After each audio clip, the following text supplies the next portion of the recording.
Go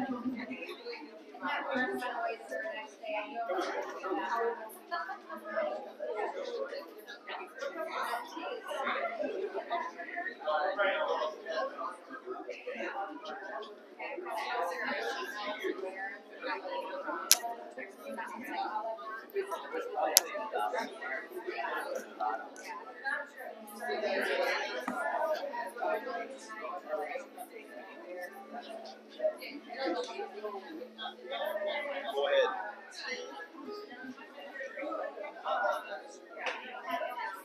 Good morning, everybody. Welcome to Genesis Church Point.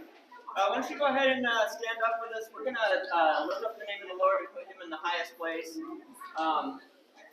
It's cool to see everyone. I don't normally like to toot my own horn, but today I brought my friend Rachel Zlato from Toski. She's gonna help us lead today. So.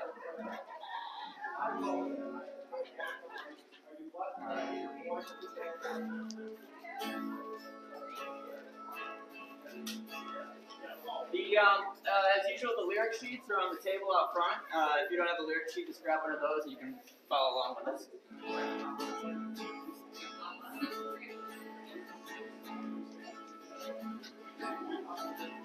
How great is our God?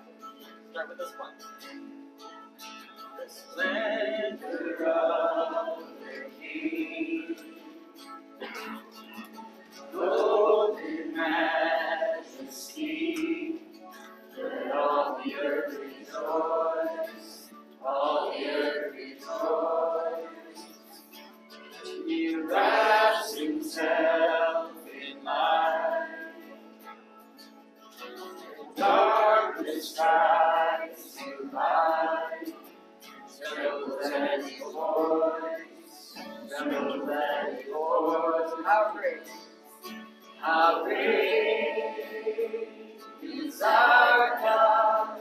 Sing to me, how great is our God. And all will see how great is our God. Age to age he stands. Age to age he stands. Time is in his hands. Beginning and the end. Beginning and the end. The Godhead three and one. Father, Spirit, Son, the Lion and the Lamb, the Lion and the Lamb. How great is our God. Sing with me, how great is our God. We all will see how great is our God. He's the name above all names. You are the name above all names. Worthy of praise. Worthy of all praise. My heart will sing how great is our God. Again, he is the name above all names. You are the name above all names. Worthy of all praise. My heart will sing how great is our God. How great. How great is our God. Sing with me,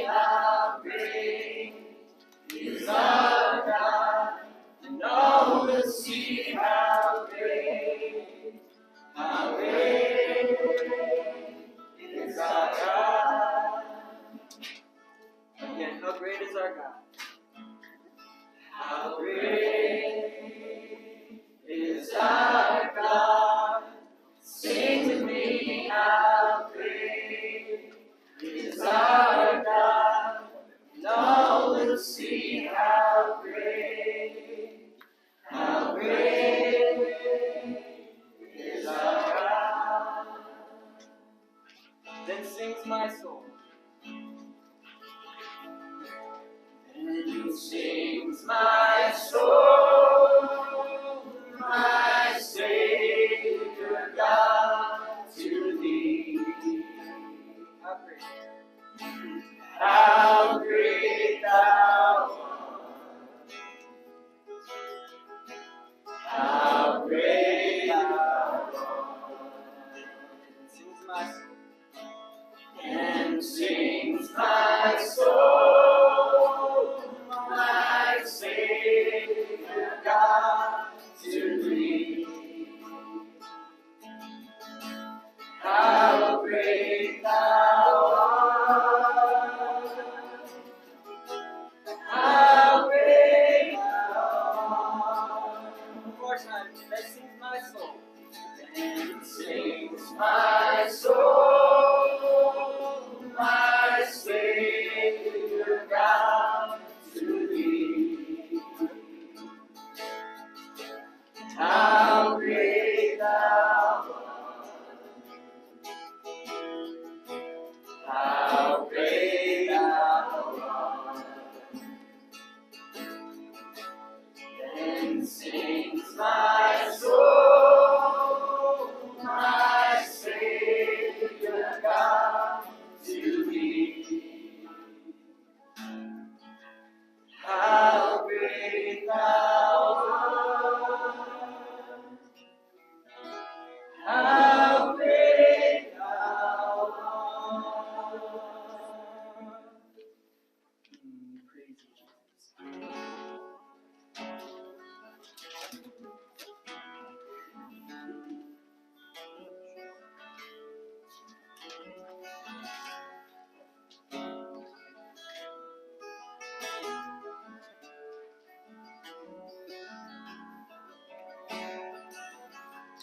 For I spoke the word, you were singing over me. You have been so, so good to me. For I took the breath, you breathed more life in me. You have been so, so kind to me. Oh, the overwhelming, never-ending, reckless love of God. Oh, it chases me down, fights till I'm found, peace 99. I couldn't earn it, I don't deserve it, still you give yourself away. Oh, the overwhelming, never-ending, reckless love of God. I was your foe, still your love fought for me. You have been so, so good to me. I felt no worth, you paid it all for me. You have been so, so kind to me. Oh, the overwhelming, never-ending, reckless love of God. Oh, it chases me down, fights till I'm found, leaves the 99. I couldn't earn it, I don't deserve it, still you give yourself away. Oh, the overwhelming, never-ending, reckless love of God.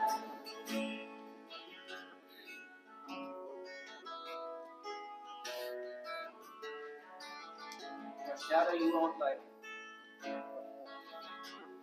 A shadow you won't light. Mountain you won't climb.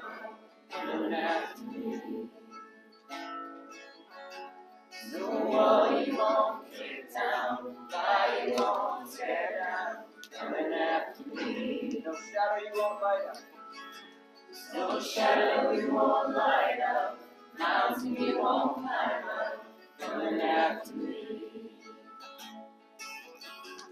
No wall you won't kick down, lie you won't tear down, coming after me. No shadow you won't light up, mountain you won't climb up, coming after me.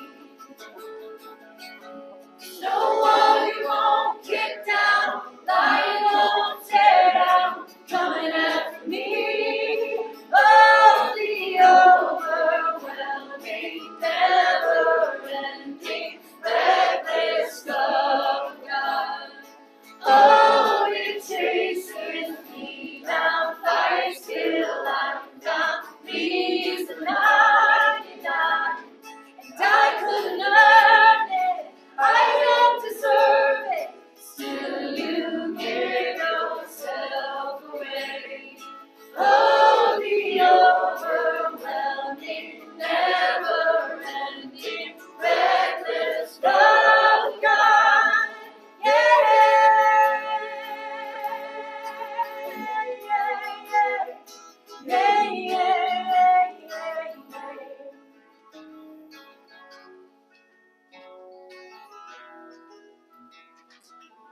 Overwhelming.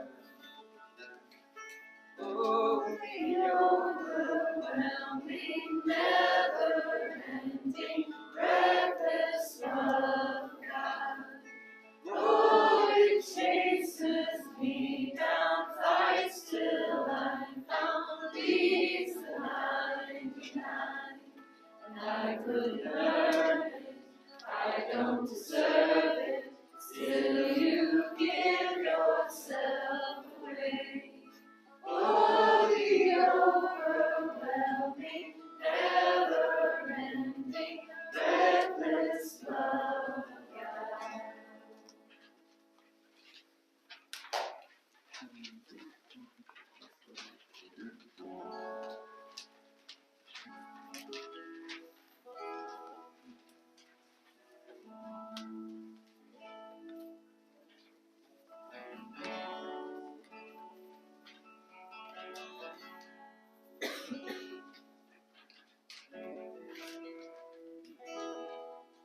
It was just what was impressed on me this week as I was reading through the scriptures and spending time with the Lord is just how specific God is, how broad and how specific.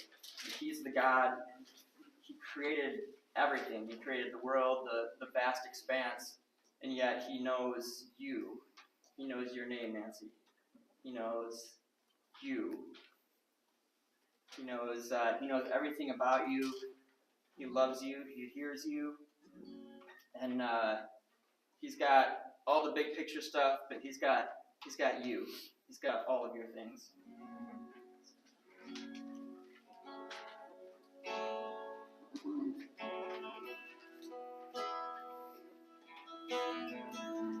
Praise you, Lord, if you say.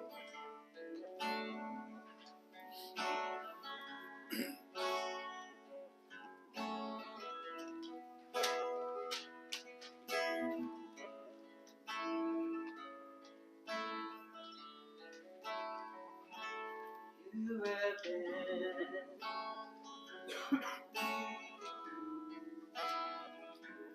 You will be.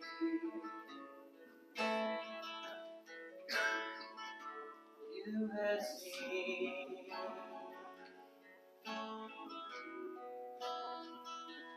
You will see. You know when I rise. You know when I rise.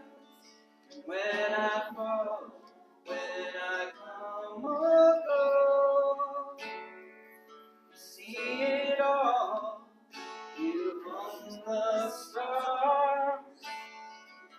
Move the sea. Still you know me.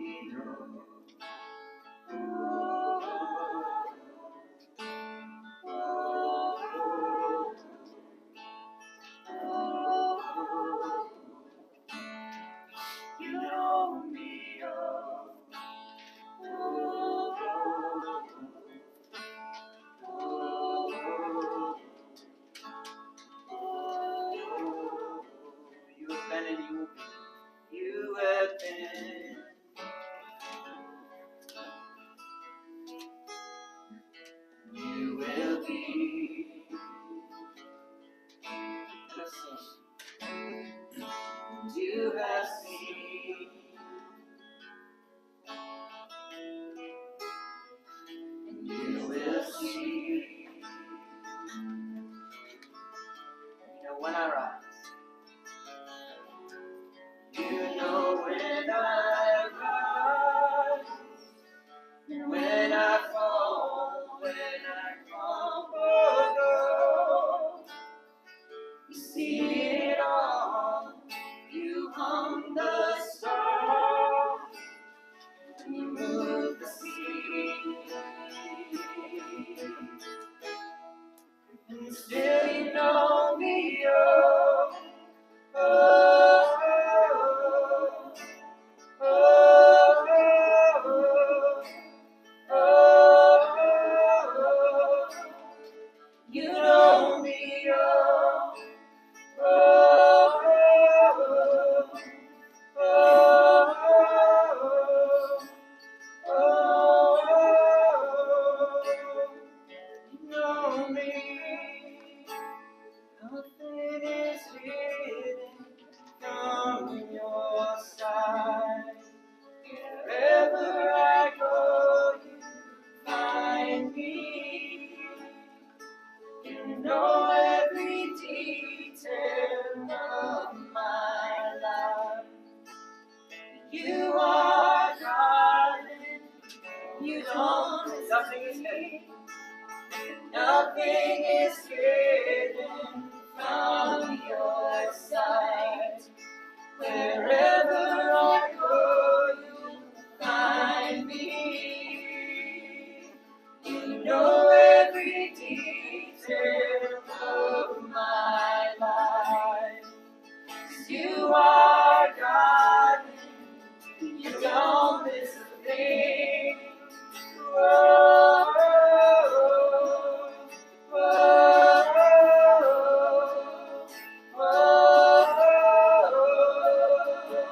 You know me, oh, oh, oh,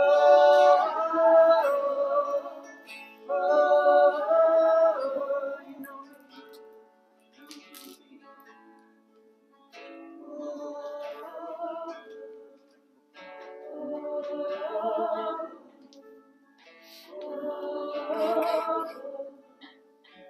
you know you know me, oh, oh, oh, oh, you know me. Thank you, Father.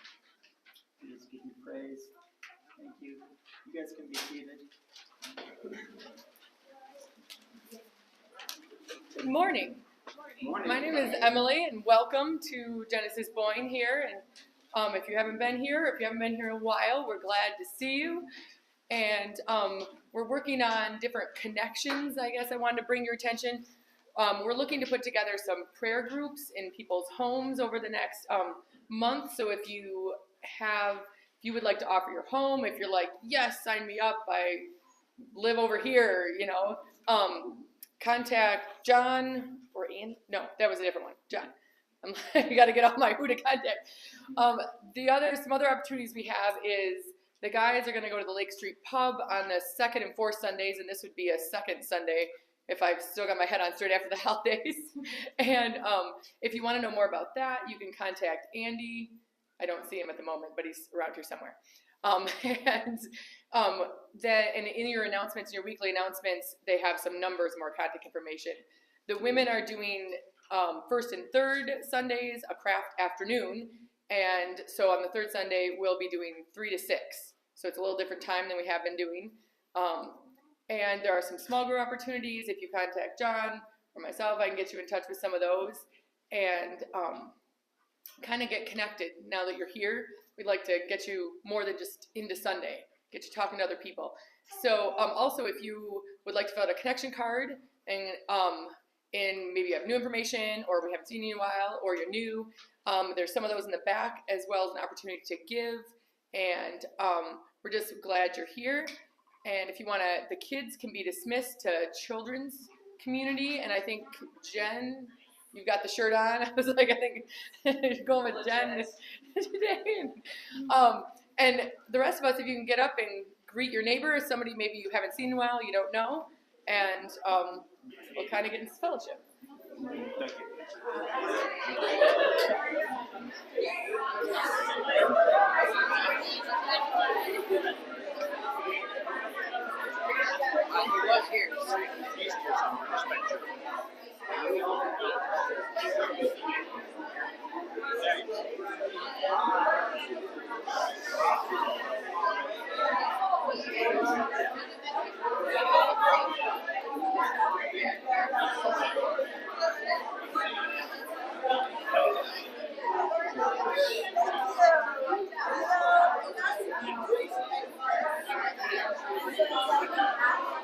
Thank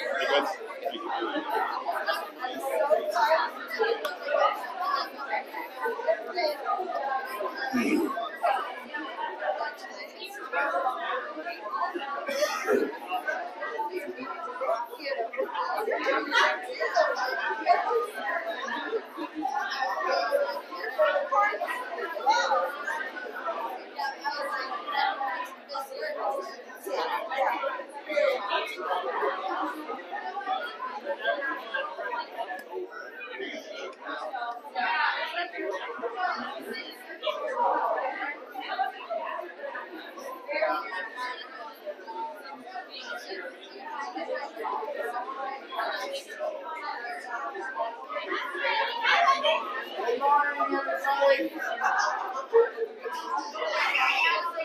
Good morning.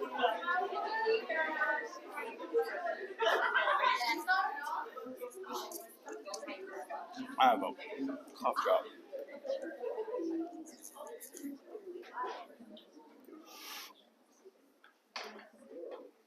Good morning, everyone. We're a little lopsided on the room here. I heard about a guy who owned a gymnasium, a weight room, and he was known for being very, very strong. Muscles everywhere, big giant hands. And he was so confident in his strength that he offered a reward. I'll squeeze a lemon until there's nothing left, and if you can come behind me and get just one more drop, I'll give you $10,000. Pretty good deal. So people came from all over. They wanted that $10,000. But nobody could do it. Big giant men, big hands too, and they couldn't squeeze even one more drop. Finally, one day, this little guy comes in, kind of doughy, middle-aged, comb over. Nothing about him said strength. He says, I think I want to try that challenge. And the owner, he's actually a little bit offended by this. All these people come before him, and here he comes in here thinking, so just out of spite, he squeezes it harder than he's ever squeezed it before. And there you go. Take it, big boy. And he does. He takes it. He's got this smug, confident look on his face and holds it up over his head and opens his mouth and squeezes out not one, not two, but 3 more drops. And the guy, I don't know. Well, he says, son, I work for the IRS. I do this every day.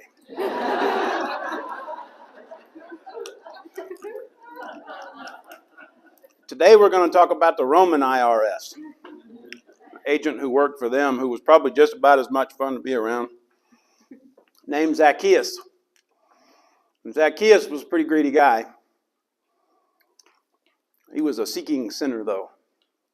He was somebody who was looking for something more than what he had. And what he found was some amazing generosity. What he found was Jesus and all that Jesus is, offering him something that he could not find anywhere else. And because of that, what Jesus put into him, it overflowed so that that greedy man became a giver. I want to talk about that with you today. The main thing I want you to walk away with, understanding today, is that the generosity of Jesus overflows. The generosity of Jesus overflows from those who receive him. Let's see that. Luke chapter 19 is where we are. Anybody need a Bible? If you need a Bible, raise your hand and we'll get you one right now. All right? Just for the record, we've always got some back there, some Journey Bibles. If you don't have a Bible, please take that home with you. That's why we have them. If you have a Bible but you don't have a good study Bible, they've got some good notes in there and things. You can take that with you and learn a little bit more. That's the NIV. I'm reading out of the ESV, the English Standard Version. Sometimes there are small differences, but they're not huge. You get the main idea following along. Luke chapter 19, verse 1. Let's look at this seeking sinner. It says, Jesus entered Jericho and was passing through. And behold, there was a man named Zacchaeus. He was a chief tax collector, and he was rich. And he was seeking to see who Jesus was, but on account of the crowd, he could not, because he was small in stature. So he ran on ahead and climbed up into a sycamore tree to see him, for he was about to pass that way. Now we think of taxes, IRS. We know how our system works. And for all its flaws and the big mess that it can be, it's a lot better than the Roman tax system, I think. What they would do is one of the Roman officials would look at a piece of land that they'd conquered, and he'd say something like, of course, I'm going to use dollars because it's easier than remembering the Roman currency. He'd say, well, I feel like we ought to be able to get $1 million a year out of that property. So they would have an auction. And somebody would come in and say, I can collect $1 million a year for you out of there.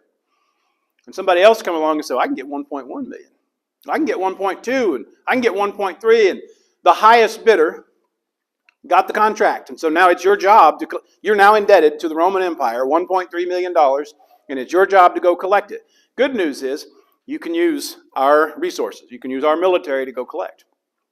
And so they auctioned this off and set them loose on the people. The problem is that the people who did the collection did it for a reason. Because they know, hey, if I spend $1.3 million going into debt, I can collect $2 million in taxes. Leaves me with a nice profit.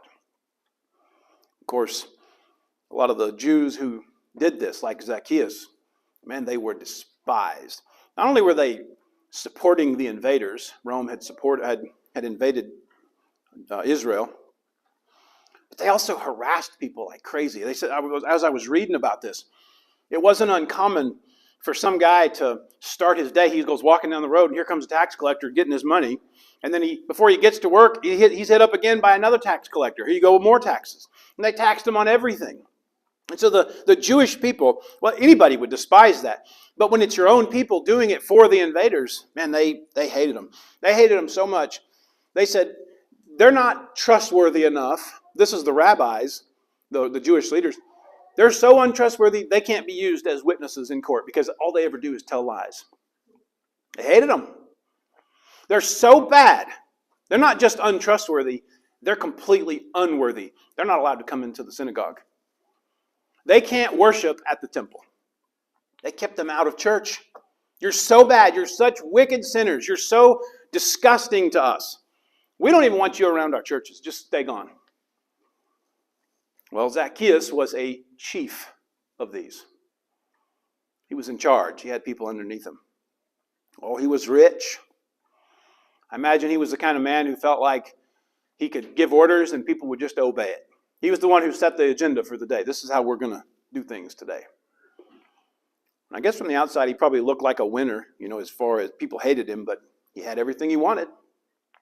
But he didn't have everything he wanted. He was pretty dissatisfied. Socially, he had to be completely dissatisfied. Nobody loves him. Nobody cares about him. He gets sick. Nobody wants to come see him. He is only worth as much as he can collect. That's it. Spiritually, we're going to see later, he talks about defrauding people. His conscience was affected by this. He didn't enjoy where he was. I imagine he had some regrets from the decision he had made. And I think about that verse in Proverbs where it says, the fear of the Lord leads to life so that one may sleep satisfied. Isn't that great? Just, God, you're so good to me. I can sleep satisfied. He didn't have that. And finally, after a little while, he just says, man, I've had enough.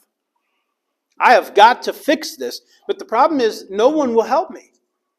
The people hate me. I can't go to the temple. The priests won't even look at me when I try to talk to them. Nobody is concerned about my spiritual condition. But I hear that this Jesus guy is a little bit different.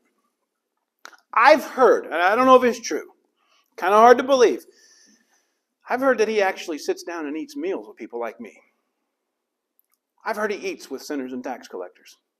That's what they're all griping about. Maybe I'll go and see who he is. Maybe I'll find him out and see what he has to say and see if he can help me. And maybe that's like you today. Maybe you're feeling the same way. I've heard. I'd like to see what Zacchaeus did. We miss it because we don't understand that culture. It says he ran ahead and climbed a tree. Do you know how demeaning that was for a full-grown man, especially a man of power, to run and to climb? He climbed up and he was doing something children do. People look down on that, but hey, my reputation's already ruined. I might as well tuck in my cloak and take a little jog and climb up the tree. Jesus meant that much to him, and that's what it took. So, this sinner, he goes seeking Jesus. And I told you at the beginning, what was it he found? He found some amazing grace. He found some amazing generosity. Look at verse 5. Luke 19:5. When Jesus came to the place, he looked up to him and he said, Zacchaeus. How do you think he felt when he heard that? What? Zacchaeus, hurry and come down. I'm coming to your house. I must come to your house today. So he hurried down and received him joyfully. And when the crowd saw it, they all grumbled. They said, he's gone to be the guest of a man who is a sinner. Ah, what a contrast. The generosity of Jesus here. All these people standing around him. So many people need help. Jesus has healed many people. He has done all these miracles. And he could look any direction and see people who need help. Which direction does he look? He looks up. He knows his name. Zacchaeus, I know you. You went up that tree seeking me. But I came to this town seeking you. I came to the bottom of this tree looking for you. I know your name, and I want to talk to you. Come on down, invite me to your house. Have me in. Let's get out of here. Oh, and the crowd, they can't hardly take it. They grumbled. Oh, he's gone. He left. He was here. All of us could be healed. All these good people could be healed. And then Jesus, he just walked off. I saw him walking off with that sinner. I can't believe it. I guess he took a detour, but you don't realize the detour was the whole destination. That was the whole point, because the Son of Man came to seek and to save that which was lost. Aren't you thankful for that? Man, I look at me and I know, man, I'm so unworthy. I do not deserve to be a Christian. I don't deserve to be a pastor. I don't deserve to be a father. I don't deserve to be a husband. And yet God has given me all these things because he is so generous. The crowd had never experienced that generosity. They hadn't had it for themselves, and so there was nothing to draw from. And they look at it and they say, all I see is bitterness here. Failure. Jesus is wasting his time on that person who is just unsavable. Jesus, you should abandon that purpose of coming to seek and to save the lost, and instead you should hang out with us. And Jesus said, no, I'm not going to do that. Hurry down. We're going to your place. And look what it said. Zacchaeus received him joyfully. Oh, finally, what joy there is in this generosity of Jesus. Somebody is finally accepting me. Somebody will finally talk to me and answer me. Finally, I have a little bit of hope. Oh, I can't believe it. When I think about who God is and who I am, I cannot believe that someone like him would love someone like me. So, this guy comes seeking, and what he finds is amazing generosity. And I want to read the rest of this passage, and I want you to see this, that generosity that's put into Zacchaeus overflows. They go to his house. They eat a meal, I suppose. It doesn't say that they did, but That's what the song says. They drank tea, right? And look what happens. Verse 8. Zacchaeus stood and said to the Lord, Behold, Lord, the half of my goods I give to the poor. Can you imagine that? I picture them just sitting there eating. We're not told about the conversation. I don't know what happens. But I can read the other Gospels, other encounters that Jesus had with people.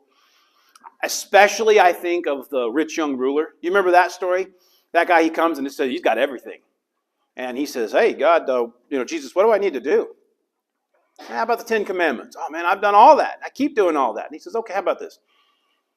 Why don't you go sell everything you've got? Get rid of it all. Give it to the poor. Oh, and that guy went away sad because he was rich. So I can't do that. That's nonsense. I can't start over. All Jesus did, though, was preach the gospel to him. You need to get rid of all your earthly stuff and you need to embrace God.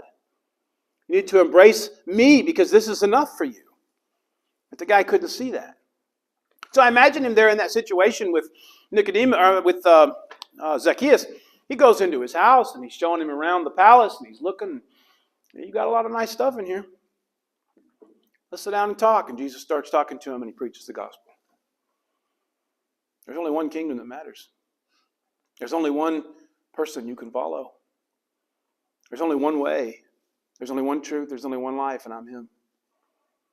You got to come to me. And suddenly there's this flash of understanding.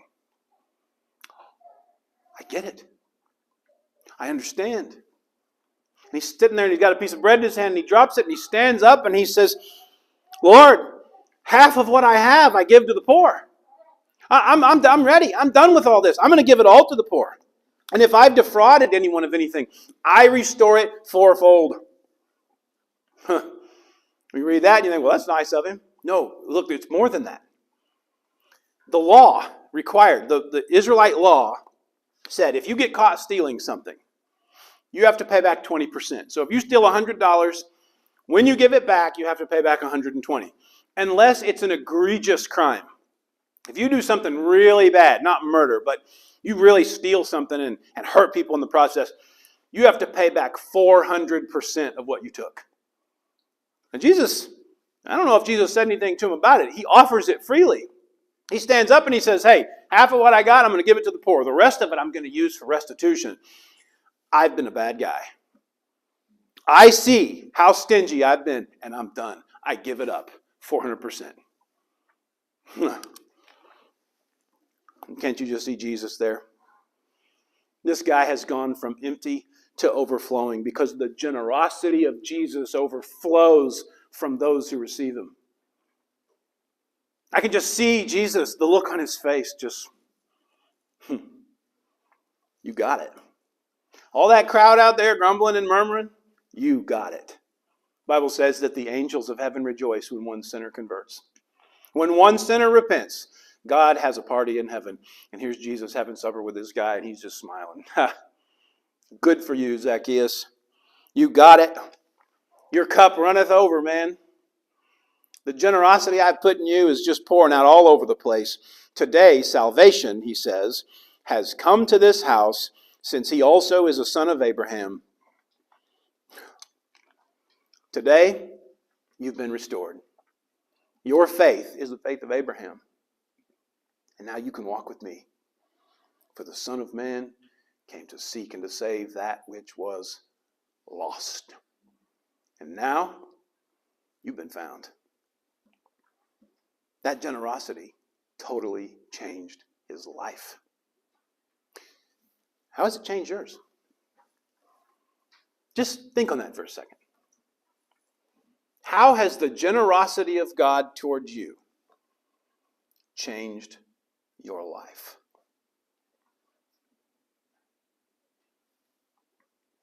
Maybe you're kind of like Zacchaeus before. Lost.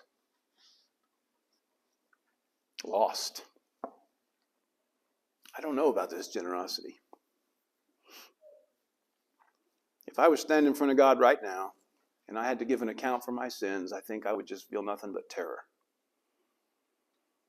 Because I don't know the generosity of God and forgiveness. Oh, He's blessed me with a lot of things, but the generosity poured into my heart, I don't know about that. Today I want to invite you to take that same journey that Zacchaeus took. Today I want to invite you, metaphorically, run and climb that tree. You seek Jesus. Find out who He is. Come to know Him. Confess. The Bible makes it so plain. Anyone who is weary, come to me. Ask, seek, knock.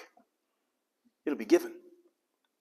If you confess with your mouth that Jesus Christ is Lord and you believe in your heart that God raised Him from the dead, you can come to Him and ask Him for His generosity in forgiving your sins and giving you life. And it's all totally free. Will you come? Will you come and be found? And those of you who are, you say, I'm found. Yeah, I remember. I'm not saying everybody remembers the day. I do. September 27th, 1998, I was found. And my life changed. So, what about you? You remember when you were found? You remember when your life was changed? And now this giving that you do, it's so different. Religion says you need to give because if you don't, you're going to be in trouble. Religion says that you have to give because it's your duty. And so sometimes people will give things, and this is not a money sermon, by the way. You realize that? I'm not talking about money at all. Sure, it covers money. It covers everything in your life. It covers you, your heart. Religion says you got to do these things because if you don't, you're going to be in trouble, or you have to do it because it's your duty. But grace says, my cup runs over. There's a song I love. It talks about sunlight coming through stained glass windows, and it shines the colors all around the people inside. We're supposed to be like that. That light shines through, and man, it's just beautiful. You've put this love in my heart, and I can't help but love people around me. You've been so generous to me, and I stand here with my hands open receiving, and it's going out just as fast and coming in fast. And wow, look at how amazing God is. That's totally different than fear and duty, isn't it? I'm not loving you because I'm afraid what happens if I don't. I'm loving you because Christ has so loved me. It's about the gospel. It's about our relationship with Him and the overflow that He brings. It's about knowing that the blessing of the Lord makes a person rich. And Zacchaeus thought it was the blessings of Rome. It's not the blessings of Rome. There you sit empty. It's the blessing of the Lord that makes a person rich. And so what I want to ask you to do with me today is to ask about God's generosity. Ask yourself, as I talk, you don't have to listen to everything I say. Think. Think about this for a second. Has God's generosity really changed your life? Has it changed your heart?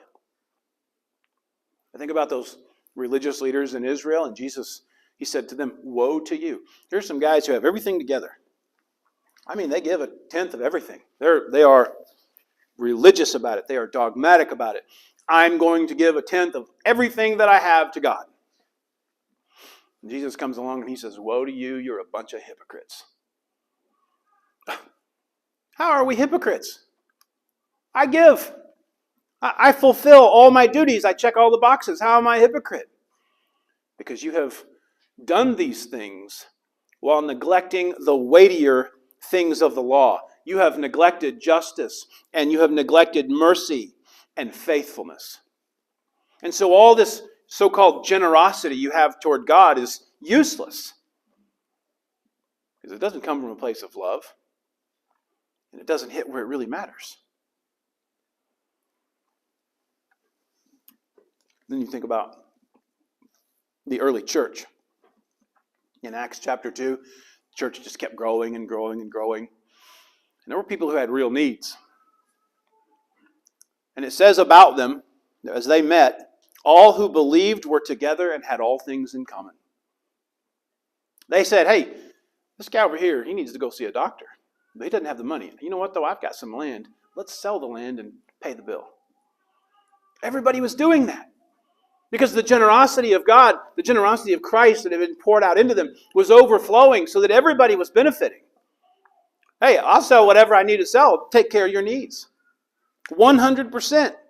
They were so outward focused because the generosity of Jesus overflows from those who receive it. Has it changed your life? Has it made you generous with your possessions? The things that you have, the money in your bank account, the car that you drive, the house that you have. When was the last time you opened those things up to God and said, hey, how do you want me to use these for you? How can I bless someone with this car?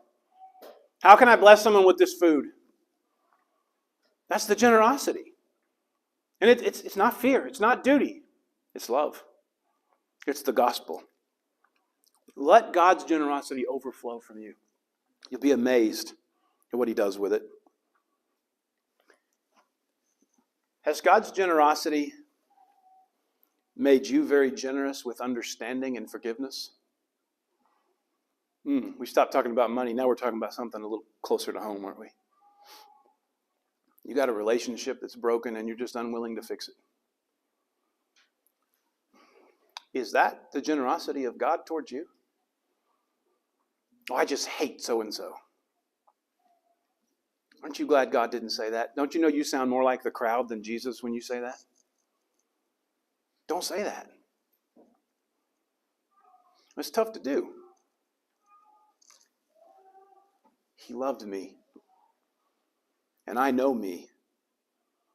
I don't deserve to be loved. Not on my own. But He loved me, and that generosity overflows.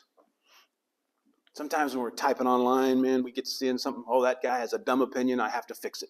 We'd type it out and tell him what an idiot he is, right? Man, you're dumb. Doesn't sound like generosity, does it? Jesus came for the least of these. The least of these. What was Zacchaeus going to give Jesus for all that? He didn't need any money. He didn't need anything. He wanted to see that which was poured into him coming out of him.